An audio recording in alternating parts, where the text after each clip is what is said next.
Okay, time to get these leatherettes glued back into position. I'll start with the leatherette from the base of the camera. And here you can see I've gone crazy and I've splashed a great big glob of it over the leatherette. I've got to get this spread out evenly and making sure I've got good cover right to the edges and all the edges.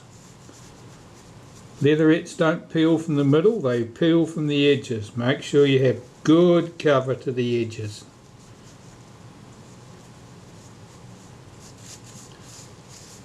Just making sure I've got plenty on there, more than enough, too much probably. And just scrape off that excess. And taking my leatherette, just bring the camera into the picture. Put this into position. Help if I get the leatherette round in the right orientation. Now leatherettes just about always shrink, well these ones do. Means that they don't want to sit down neatly around raised bosses like this. They need encouragement. So I'm just getting that seated down around the rewind button there. And this adhesive in particular, I can rub the excess off before it cures around the edges.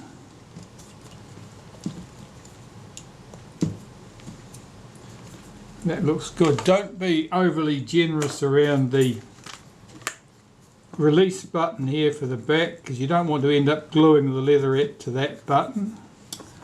Likewise around the rewind button there too. The secret with leatherettes is getting just enough adhesive on there. If it's runny, if you've got lots on there and it's running all over the place, it'll end up running into places you don't want it, and that will be a nuisance.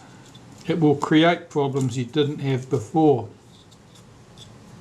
Here I'm just using some naphtha on a cotton bud to wipe around those edges on the chrome to make sure it's all clean. That looks good. I can put the advanced lever back on there now. Have I got to find a leatherette patch for this one? I think I probably do. Let's have a look. I've got one in the box. Yes, I know I don't have to find one, it came with one. I had a few cameras lately missing the leatherette patch from the advanced lever, so I'm not surprised when it's not there lately.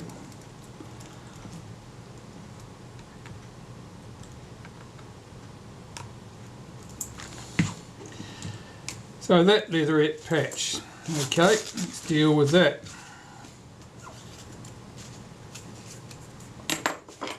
These leatherettes have all been scraped off. They were pretty heavily coated with adhesives.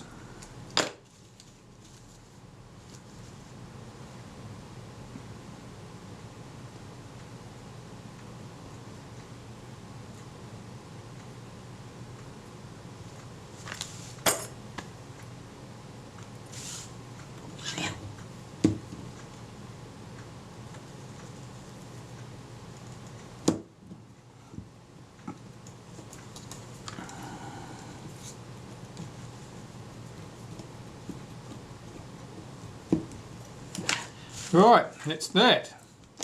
So what about the back catch cover? Tripod surround, we'll get that into position.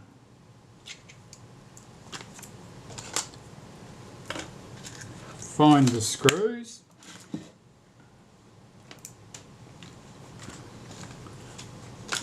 I'll take one of the screws, pass it up through the cover, find the return spring. Oh, I can see I've made a mistake too. Okay, so let's just put this to one side.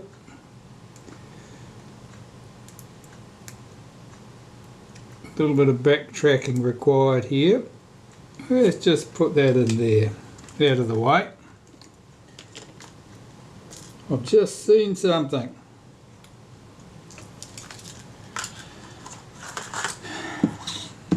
Now you might not know what those are, but I do. Let's have these leatherettes off again. On the base plate of the camera there are two little recesses. One is for the adjustment of the mirror, the other one is for the return spring for the capping plate. Not the capping plate itself, the bracket that holds the capping plate down. And those two positions are covered with a little piece of aluminium so that the leatherettes will sit down nice and flat, not sit down with a big dimple on them. So what I need to do is take a little bit of adhesive, on a spot here and here and here. Take our two little patches,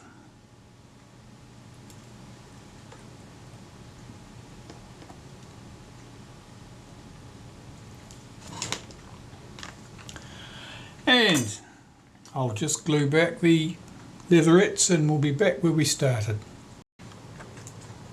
Now, where was I about 5 minutes ago? Alright, yeah, putting the back catch release cover in place. That sitting there, hopefully that's right. Yeah, if there's any hint that the spring is popped out of place before you got that thing seated, do not tighten up the screw, take it all apart again, have another go.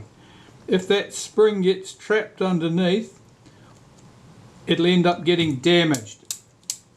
It will not work and it'll be very hard to straighten it up. So if you just vaguely suspect it did not go right, just do not tighten the screw, go back and check. Okay, so that's all good. Where are we here? So we've got our leatherettes on the base of the camera. We've got leatherettes on the front and on the back. Let's do the front first.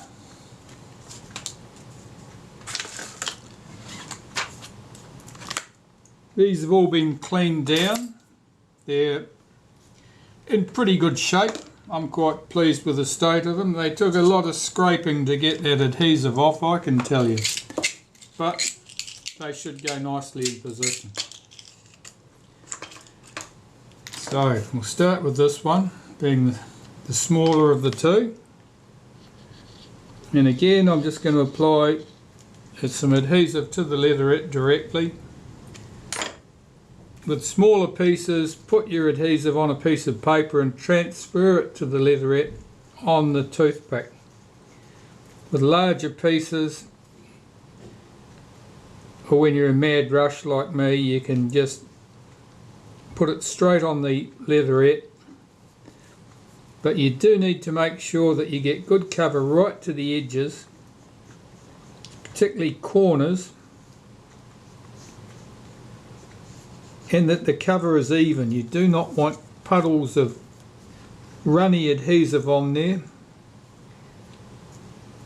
That looks good. Bring the camera body back into the picture, slide this into position.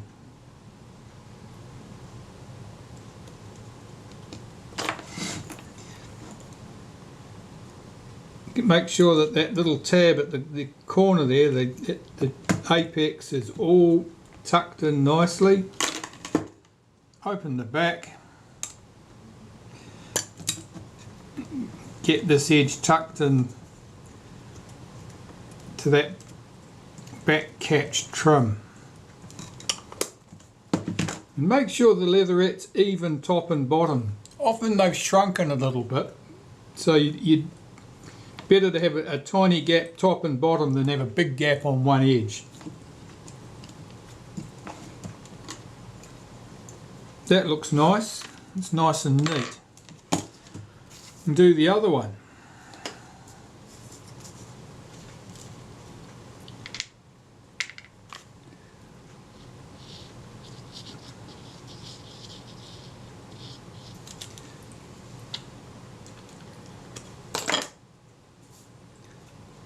This adhesive that I'm using is called ADOS F2.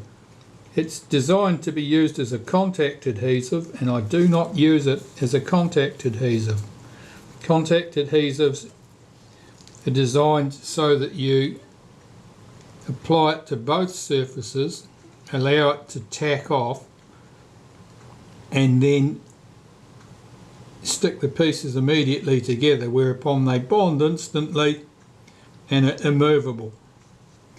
That would be useless for leatherettes to do that, because you need to maneuver them into place.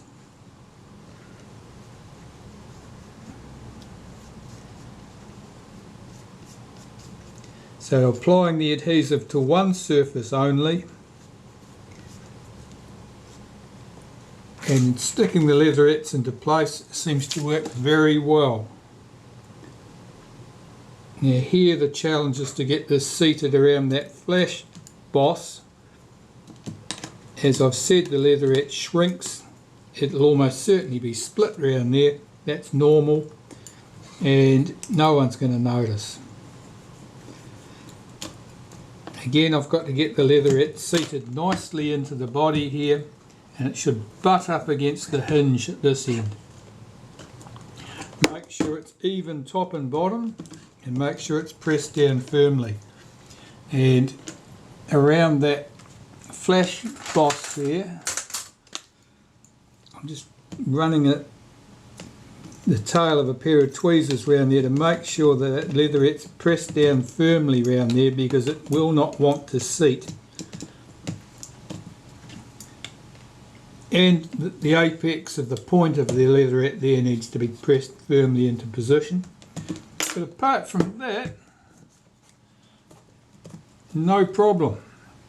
That's gone nicely, looks nice and neat, and it only leaves us with the leatherettes for the back of the camera. This one gave me a bit of grief getting it off the camera from memory, and we've actually got a tiny hole in it there, which I'll deal with after I've got this glued back in place.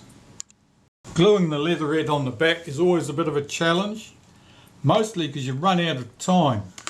You've got an awful lot of leatherette to get adhesive on, get it smoothed out, get an even coating on it, and get it onto the camera back before it gets too dry. So the back is often a challenge, and the back on a Retina Reflex is longer than the back on a Retina folder. So you have even less time to work on this. As before, you need to get good coverage right to the edges, especially the edges, and especially the corners. And you don't want any thick puddles of the stuff, because it'll end up drying into a lump.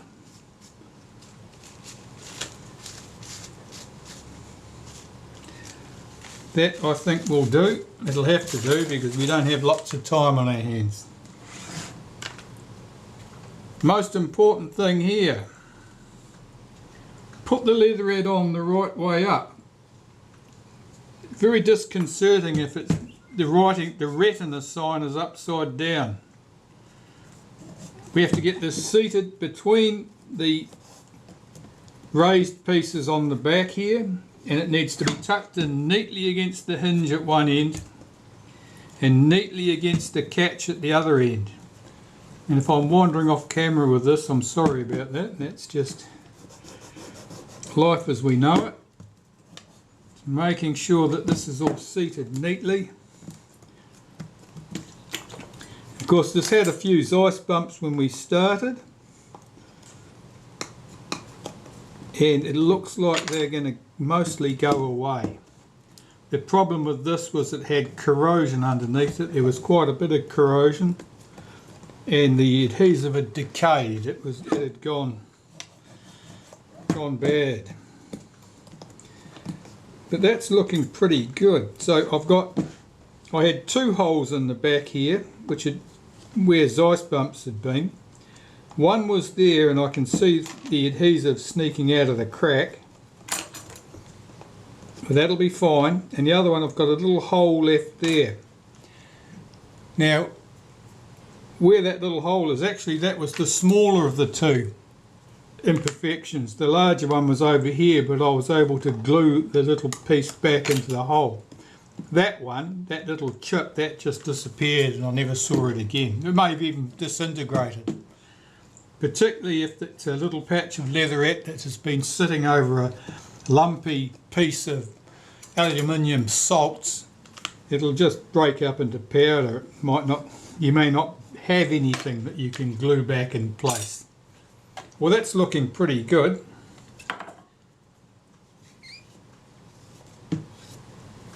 I'm just making sure I wipe off any excess adhesive from around those edges.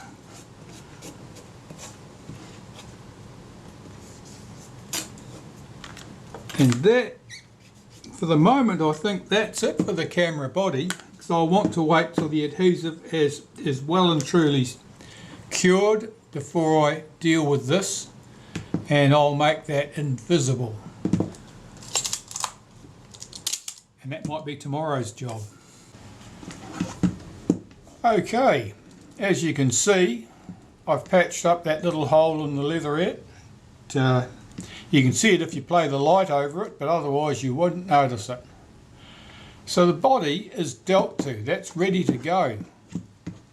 But what I haven't done is service the lens. Come on, video camera, keep up. So here's our lens. You can see it's got a UV filter on the front. Now the UV filter is the same size as those used on the Retina 3C type cameras. It was labelled by Kodak. Helpfully they labelled them a 32. 32 would be the size of a push-on filter. This is actually 28.5 millimeters, the thread size. Anyway, we'll put that filter to one side. Here's the lens. What's its problems? The focus is quite good. It moves fairly smoothly. The diaphragm though, it's got a bit, sort of oozes closed. Very slow. That needs to be able to snap down quickly, instantly almost. And that, as you can see, is just oozing to a slow close there. Depth of field pointers. Yeah, you can see them ooze back. So that's just a little bit gummy, and it needs to be stripped and cleaned. The glass looks okay. Right, so how do you get into these? Well, you start here by removing this black conical piece around the lens, and I find a friction tool is best to deal with that, and that will get you in without leaving any damage. You can see that there's two tiny pinholes in this front ring, and you could use a pointed tool to engage those. Though they're very small holes, it would, the chances that you've got a tool that would engage those without slipping out and scarring everything to death is not good. So that's off. Next piece to come off is this piece, the name trim ring. The bayonet here is for putting a lens hood on these lenses. It's not for any other purpose. Then we're down to the lens capsule itself here and the body. Well, the lens capsule here is held in with 3 screws, as you can see, and washers. We'll have those out.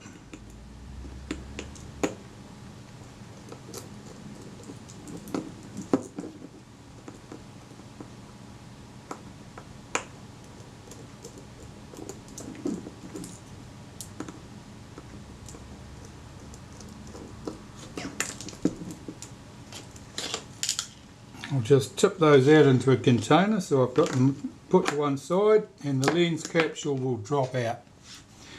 Here's our lens capsule, and this is the lens helical here, and that's the grease there is not dried right out, but it certainly is a bit gummy and certainly needs to be dealt to, so that will have to be cleaned.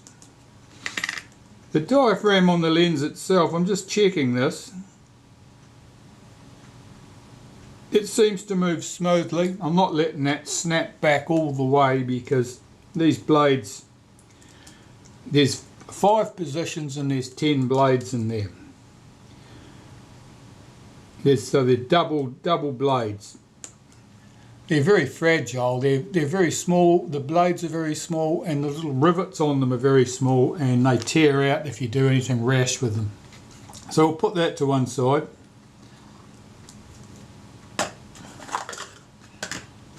This is the piece I'm most concerned with, and this is where the problems lie for this particular lens. Stuff just doesn't move quickly and smoothly. 4 screws at the back here hold the lens mount to the back of the lens body here. We'll have those out.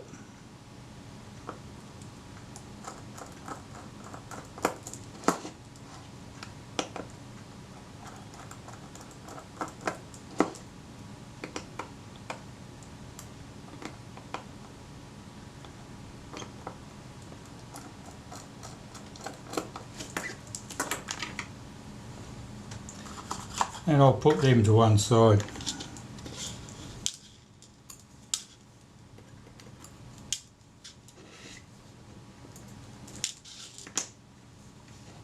Lift off the lens mount. Okay.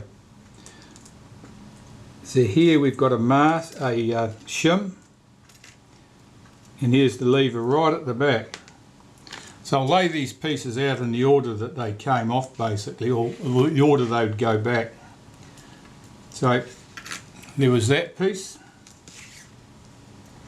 this piece, in here. Unhook that spring from the post, lift this piece out, if it'll come out without dragging everything else with it. Not today. This piece with its return spring. It's got a pin on it which couples to this little piece down here. This is one of our depth of field pointers. Underneath that there's the little cam. That little hole there is what the pin on that other part coupled to. Then we have a spacer. Then we have our other depth of field pointer. This is held on with a spring as well. Let's see if I can get this up. And there's the return spring for that pointer. Now that's broken. Now the last coil of that spring is snapped off, and that is almost certainly why the diaphragm mechanism was slow to move. In fact, it's more than the last coil. It's lost about a millimetre or so of length there. So that's interesting. That's unusual. Unusual for that spring to actually break. Most likely it was a spot of corrosion. I mean, it's an exceptionally fine spring, so chances are a spot of corrosion formed on it and it just created a weak spot and it snapped off at that point. It's where the end of that spring falls is right at the opening here. So a drop of moisture could easily, a drop could land on the lens there, travel straight through onto that spring and cause that to happen. So that's going to have to come off the end of that spring. Yeah, there it is. How small are we talking here? Well, we're talking very, very small. That's about 1 millimetre in length. Oh, I think stretching out the remains of the spring 1 millimetre won't cause us any problems. To take this apart, Well, our focus scale ring here, which now I can feel that by itself, and I can tell you it feels rough. I mean, it just means there's dust and stuff got in there. There are 4 screws here holding some wedges in place. This one here is one of those screws that forms a post, so you need a screwdriver with a slot in the end of it to get over that post. Normally you can leave that in place and just remove the other 3 screws. So you don't need a special screwdriver most times.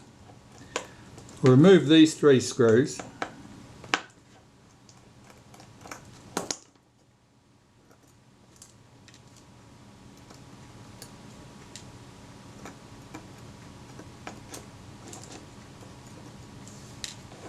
You can lift out these 2 wedges quite easily. This one here is under this track, so we'll just push that back out of the way. And with a bit of a wriggle, normally this will just come straight off. Now, you can probably see there's a lot of dirt and stuff around here. Well, some of that's graphite grease, but there's also the dust and stuff that's become embedded in it, so it's become a grinding paste. Likewise on the back here, you can see exactly the same things. A lot of dust, a lot of dirty stuff there. So that all needs to be cleaned. Need these surfaces nice and clean. Likewise the wedges, and then it can be reassembled. One of the last pieces of the puzzle with the lens body here is this piece here. This bronze ring is the cam, the rangefinder cam, for when this lens is used on a Retina 3S rangefinder camera. And although we don't need the cam in the reflex camera, this piece revolves with the focus, and if it's sticky because it's got dust or grit in it, it'll make the focus adjustment rough too. And there it is. You can see the cam, and you can see probably see the slope of the cam there. This is actually relatively clean as these things go. Yeah, well, that all needs to be cleaned up. So basically this is just a case of cleaning this with naphtha and cotton buds to get all the old grease and dust and stuff off it, and then start reassembling things.